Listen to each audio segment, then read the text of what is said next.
La iglesia no se detiene. Seguimos alabando y adorando, intercediendo y orando. Seguimos sirviendo y ayudando. Seguimos pastoreando y aconsejando. Seguimos creyendo y predicando. Seguimos creciendo. Seguimos siendo. Somos iglesia. Somos imparables. Nada nos detiene porque Dios está con nosotros. Su gracia nos sostiene y nos impulsa a seguir adelante. Aquí estamos y aquí seguiremos. La iglesia no se detiene.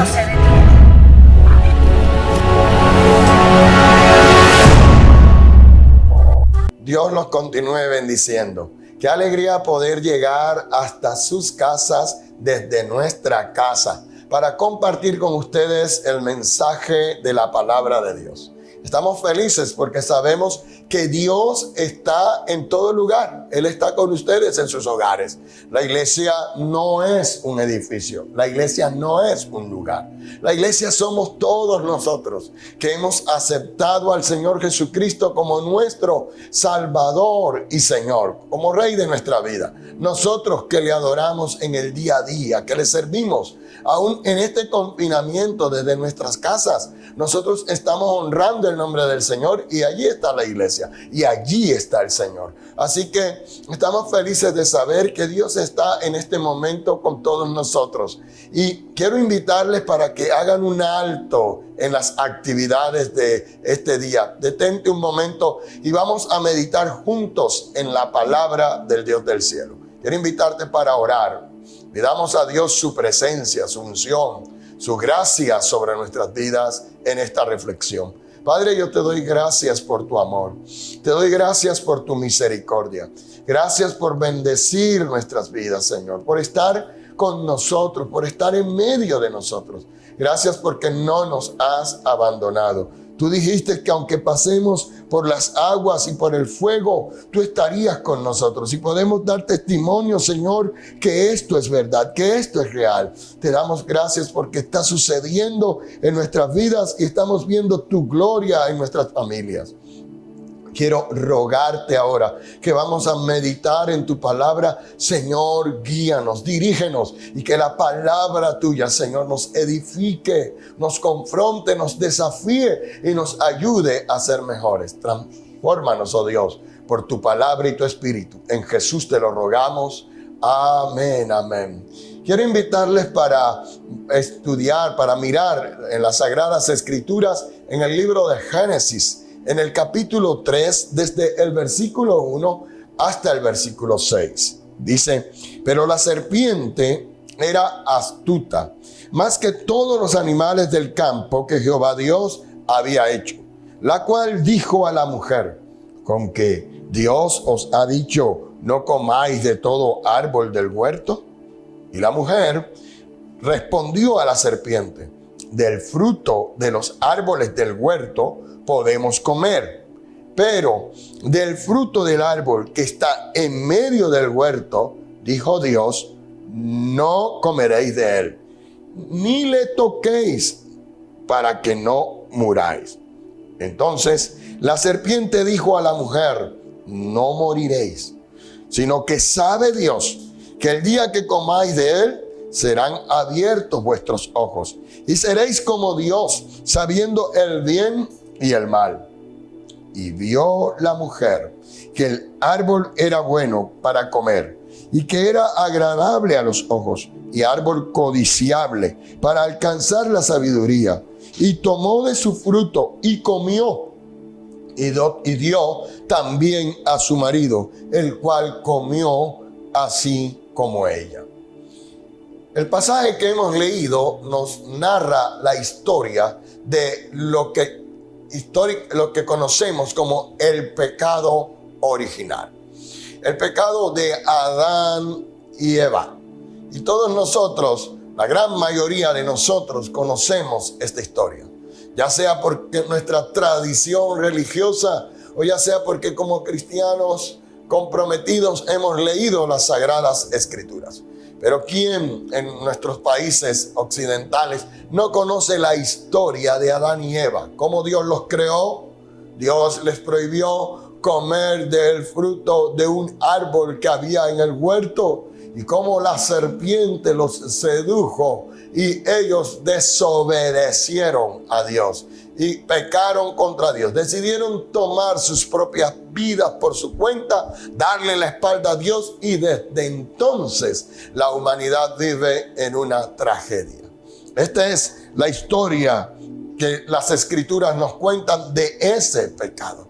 Pero hoy yo quiero meditar con ustedes acerca de lo que había en la raíz del pecado de Adán y Eva. En la base de este pecado de ellos dos, de la desobediencia, era la insatisfacción.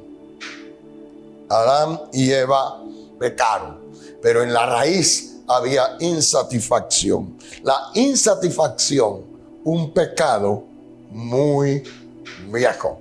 Es decir, tenemos que reconocer que la insatisfacción ha estado en el ser humano desde que él decidió tomar su vida por su propia cuenta. Permítanme mostrarles una explicación tradicional del pecado de Adán y Eva. La tradición señala que el pecado de Adán y Eva consistió en la desobediencia, y en efecto nosotros entendemos que es así. Ellos decidieron desobedecer a Dios. Dios les prohibió comer específicamente del fruto del árbol de la ciencia del bien y del mal. Y Eva comió y luego le dio a su marido Adán. Y con esto decidieron darle la espalda a Dios. Desobedecer es un acto de rebeldía contra la autoridad establecida. Es un acto de rebeldía contra una orden que nos ha sido dada. Y la desobediencia es eso, es un acto, es un comportamiento. Cuando nosotros decidimos desobedecer, estamos decidiendo hacer exactamente lo contrario a lo que nos han pedido. Y en el caso de Adán y Eva, ellos lo hicieron. Decidieron hacer lo contrario a lo que Dios les dijo. Dios les había dicho: ustedes pueden comer del fruto de todos los árboles que hay en el huerto, menos del fruto del árbol de la ciencia del bien y del mal. Y ellos deciden hacer exactamente lo contrario de lo que Dios les dice.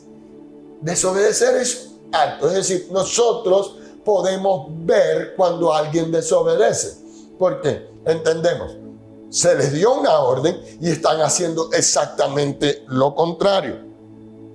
Por eso decimos que es un comportamiento. Y desde la perspectiva tradicional, desde la perspectiva normal, nosotros siempre diremos que el pecado de Adán y Eva fue desobediencia, porque fue el acto físico de comer o de hacer algo que se le había prohibido. Pero permítanme mirar un análisis o una explicación existencial del pecado de Adán y Eva.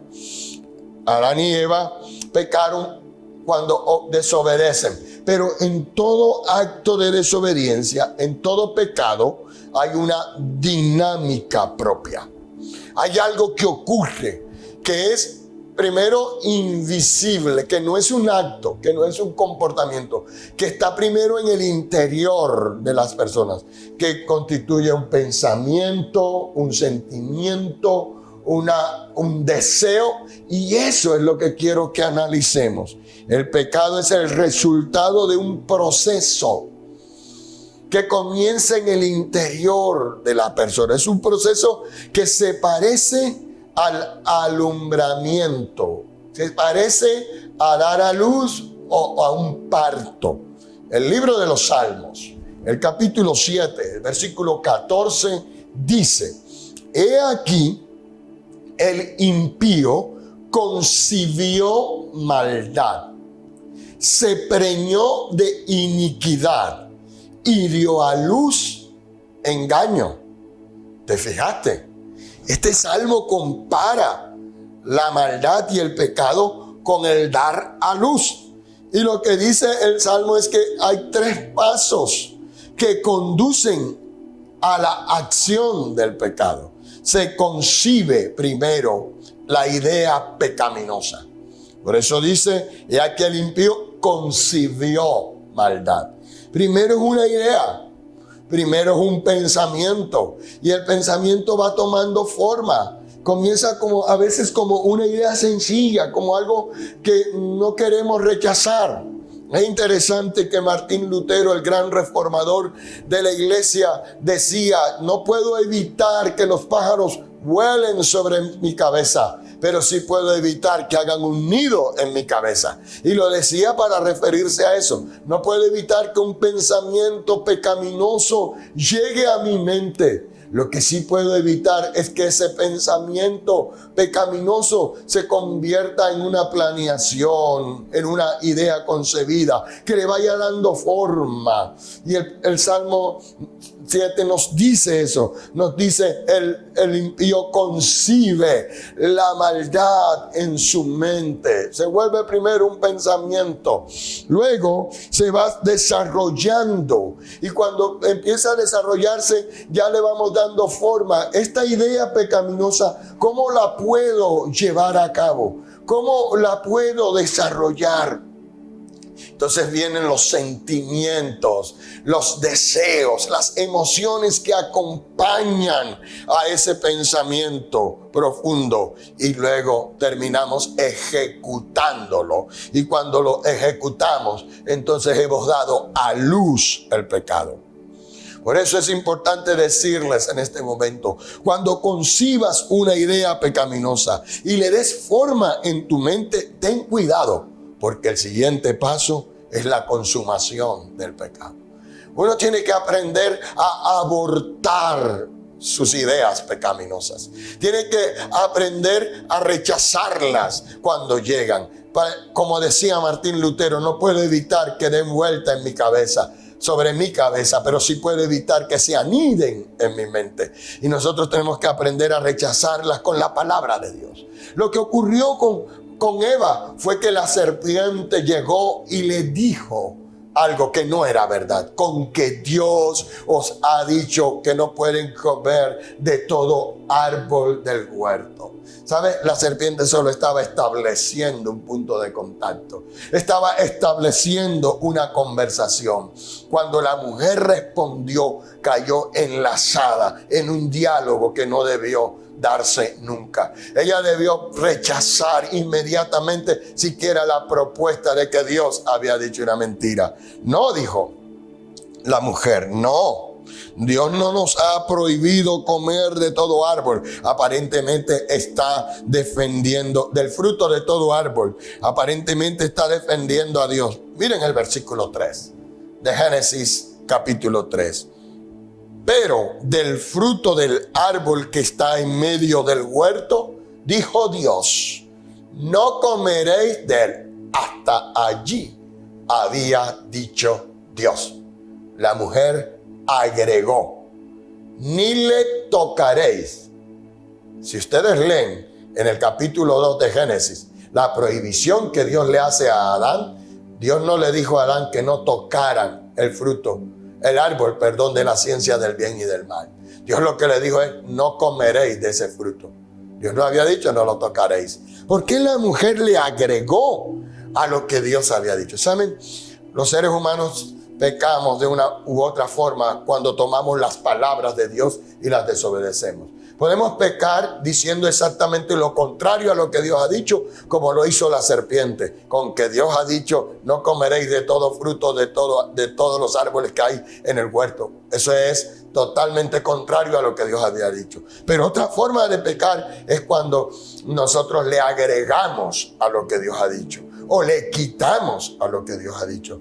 No le tocaréis. Ahora, ¿qué significa que la mujer haya dicho no le tocaréis? Significa que hay algo que no estaba bien, que hay algo que ella no estaba aceptando, hay algo que no podía comprender, y entonces estaba permitiendo que se concibieran ideas en su mente. Cuando concibas la idea, inmediatamente rechaza. Los actos que realizamos vienen precedidos de sentimientos, y los sentimientos vienen precedidos de ideas. La mujer dice el versículo 6, vio la mujer, la primera parte del versículo 6, que el árbol era bueno para comer y que era agradable a los ojos y el árbol codiciable para alcanzar la sabiduría.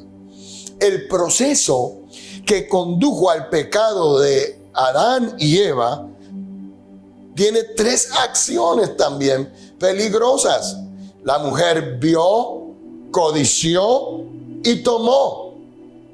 Y normalmente todo pecado tiene esos mismos 3 pasos: ver, codiciar y tomar. Consideren, por ejemplo, el pecado de Acán en la toma de la ciudad de Jericó. Ustedes y yo recordamos la historia.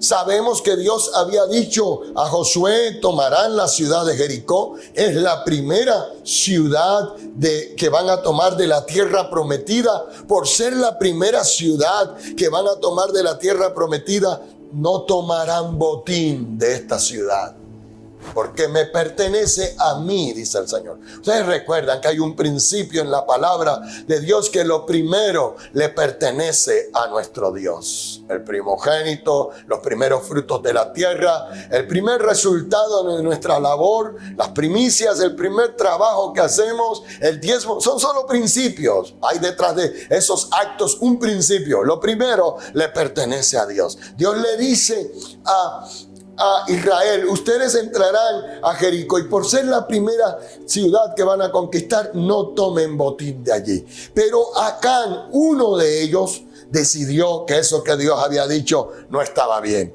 Así que él tomó un manto babilónico, tomó lingotes de oro, los guardó en su tienda. Cuando fue descubierto, esto fue lo que Acán dijo. Josué capítulo 7, versículos 20-21. Y Acán respondió a Josué diciendo: verdaderamente yo he pecado contra Jehová, el Dios de Israel, y así he hecho, pues vi entre los despojos un manto babilónico muy bueno y 200 siclos de plata y un lingote de oro de peso de 50 siclos, lo cual codicié y tomé. Y aquí está escondido bajo tierra en medio de mi tienda, y el dinero debajo de ello.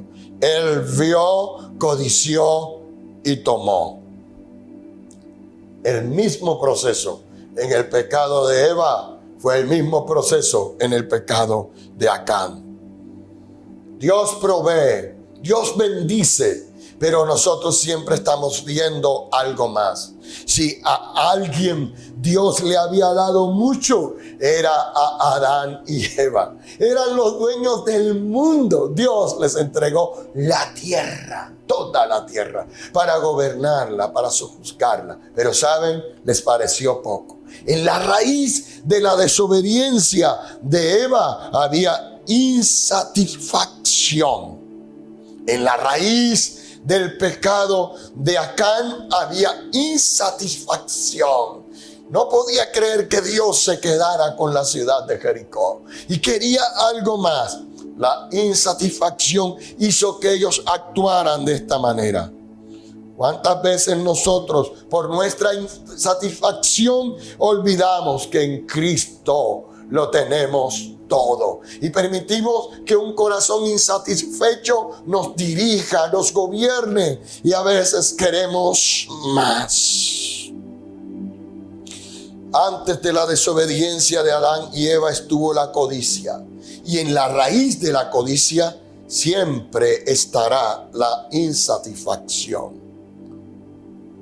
Nunca alguien en la historia tuvo más, y repito, que Adán y Eva. Y nunca alguien en la historia perdió tanto por querer algo más. Dios los había hecho a su imagen y semejanza. Había compartido su carácter con ellos, pero ellos querían la naturaleza de Dios. La serpiente apuntó allí a decirles: ustedes pueden tener más. Les digo, sabe Dios que si ustedes comen del fruto prohibido, ustedes serán iguales a Dios. La insatisfacción es eso. Es cuando nosotros tenemos algo y siempre queremos más. La insatisfacción es el sentimiento de que nada es suficiente. Tenemos buenos matrimonios y por quererlos perfectos, los dañamos. Tenemos buenos padres y madres, pero nos gustan más los padres y las madres de nuestros amigos y entramos en conflictos con los que tenemos. Estamos siempre mirando al lado. Tenemos suficiente, pero queremos algo más. Y cuando estamos insatisfechos, vamos a tener problemas con Dios y con nosotros. Vamos a tener problemas relacionales. Tenemos un buen empleo, tenemos un buen lugar donde vivir, tenemos la provisión necesaria, pero queremos más. Cuando estamos anhelando lo que otras personas tienen, entonces contraemos deudas por nosotros también tener lo que otros tienen. Siempre estamos mirando al que está por encima de nosotros y que tiene otras cosas, el que compró el último automóvil y yo todavía tengo el automóvil de hace 2 años. Y entonces me endeudo para poder comprar el carro del año, el último modelo, y nos endeudamos. Muchos de nosotros hemos permitido que las posesiones definan nuestra identidad. Y por eso cuando las perdimos nos sentimos vacíos, perdidos, porque estamos queriendo más. Y en este tiempo de aislamiento social, de cuarentena, en este tiempo de confinamiento que estamos en nuestras casas, nos hemos dado cuenta que mucho de lo que tenemos no sirve de nada. Y tenemos que aprender una lección que es la que Dios nos quiere enseñar en este momento. Tenemos que aprender a estar contentos, a estar satisfechos. El contentamiento, una decisión diaria. El contentamiento nos llevará a vencer el sentimiento de insatisfacción. Filipenses capítulo 4, versículo 11 al 13. El apóstol Pablo diría: no lo digo porque tenga escasez, pues he aprendido, escuche, a contentarme cualquiera que sea mi situación. Sé vivir humildemente y sé tener abundancia. En todo y por todo he sido enseñado, así para estar saciado como para tener hambre, así para tener abundancia como para padecer necesidad. Todo lo puedo en Cristo que me fortalece. Sí, el apóstol Pablo dice en este pasaje: yo he aprendido a contentarme. El contentamiento es exactamente lo opuesto a la insatisfacción. Es sencillamente decidir ser feliz con lo que tenemos. Es decidir ser feliz en la familia en la que estoy. Es decidir ser feliz con el cónyuge que tengo. Es una decisión que tomo en mi vida. Digo, yo voy a aprender a ser feliz con lo que tengo. Porque, ¿sabes? No importa cuánto logremos en este mundo, si nosotros basamos nuestra felicidad en los bienes materiales, en las posesiones, en la posición que tenemos, entonces nunca vamos a estar satisfechos. Nunca olviden la historia de Alejandro Magno, que se dice que cuando Alejandro Magno regresaba de conquistar la última población que se mantenía resistente al imperio babilónico, griego, Alejandro Magno lloraba desconsoladamente y uno de sus generales le dijo: mi emperador, mi señor, el mundo está a tus pies, ¿por qué lloras? Dicen que la respuesta de Alejandro Magno fue: lloro porque no hay más mundos que conquistar. Proverbios dice, nunca se sacia el ojo de ver ni el oído de oír. La naturaleza humana no redimida, la naturaleza humana no regenerada ni transformada, siempre va a querer más. Pero nosotros que tenemos a Cristo como el apóstol Pablo, nosotros podemos decir, yo he aprendido a contentarme con lo que tengo. He aprendido a estar satisfecho. El contentamiento, la satisfacción es un aprendizaje. Es algo que tenemos que aprender. No es algo con lo que nacemos. No es algo con lo que venimos. No es algo que el mundo nos enseñó, ni nos enseñaron nuestros abuelos, ni nuestros padres. En realidad no es así. Es algo que tenemos que aprender en el día a día. El contentamiento es un aprendizaje diario, es una decisión diaria. Es cuando digo, Señor, decido ser feliz y decido estar satisfecho. Hoy yo seré feliz, hoy estaré satisfecho. Fíjense cómo el apóstol Pablo lo dice, he aprendido, sé vivir, estoy enseñado. De manera que el contentamiento es un aprendizaje, es algo que aprendemos. ¿Cuál fue el secreto del apóstol Pablo para mantenerse satisfecho, contento, cualquiera fueran sus circunstancias?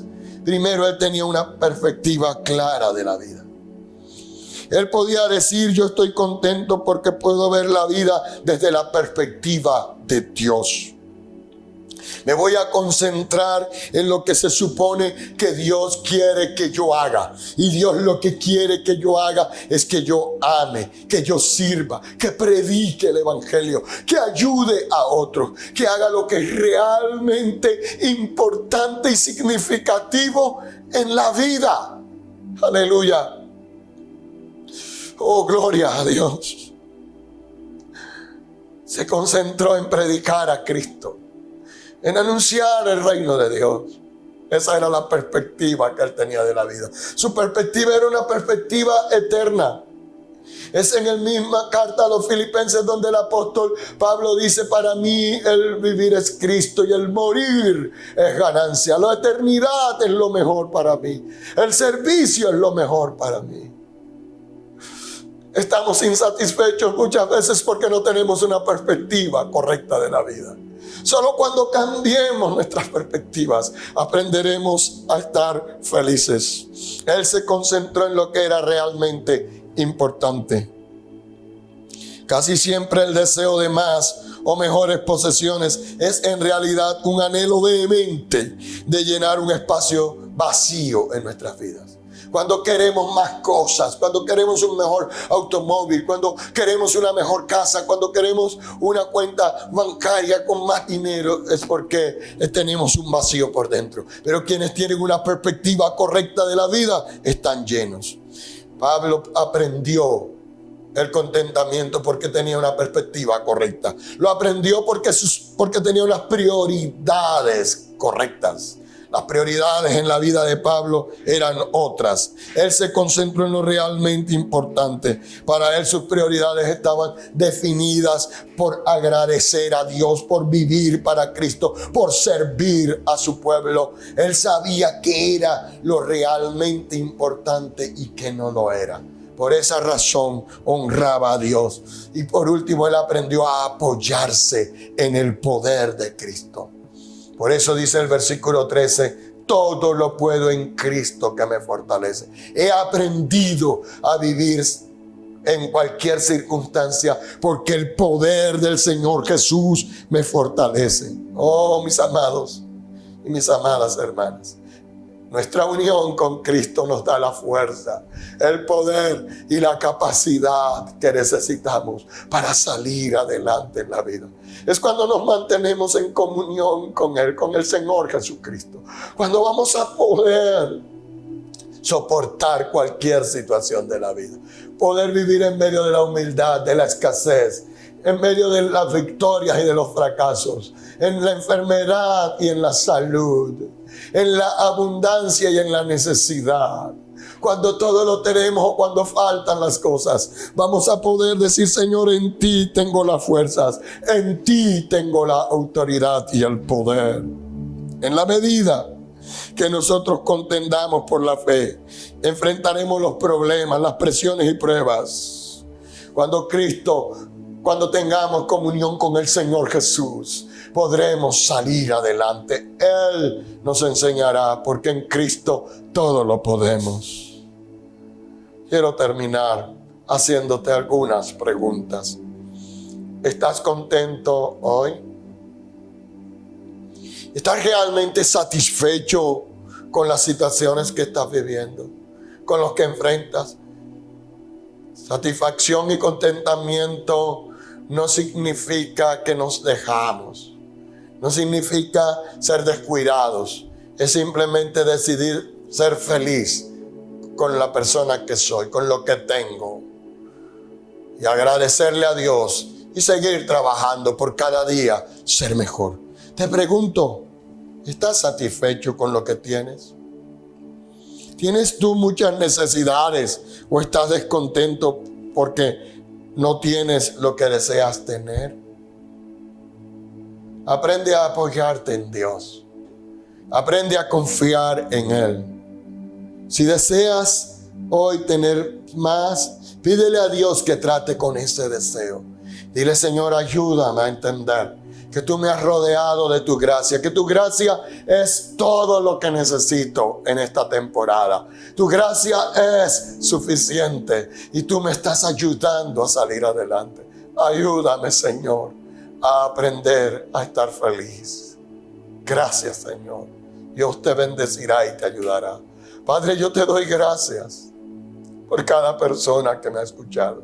Gracias por todos los que escucharán después este mensaje, que entrarán a la página de nuestra iglesia y también lo verán en días siguientes. Dios, te doy gracias por eso. Te ruego, Señor, que los bendigas y permite, Señor, que puedan tener paz en sus corazones, que puedan tener gozo en sus vidas, que puedan ser agradecidos y no permitan que la raíz de la insatisfacción los lleve a la rebeldía y al pecado. En Jesús te lo ruego. Gracias, Dios. Amén, amén. En minutos estaremos orando desde nuestra casa con ustedes. En minutos puedes estar con nosotros y en vivo estaremos con ustedes para ministrarles. Que el Señor los bendiga. Gracias por conectarte con Dios y con nosotros. Estamos seguros que esta palabra producirá fruto en tu vida. Nuestro deseo es seguir en contacto contigo. Para esto, te invitamos a seguirnos en nuestras redes sociales y estar atento a cada una de nuestras publicaciones. Si necesitas consejería, puedes comunicarte con nosotros a través de estos números de celular. Estamos aquí para servirte. Nuestras cuentas bancarias están habilitadas para recibir tus donaciones, ofrendas y el pago de tus diezmos.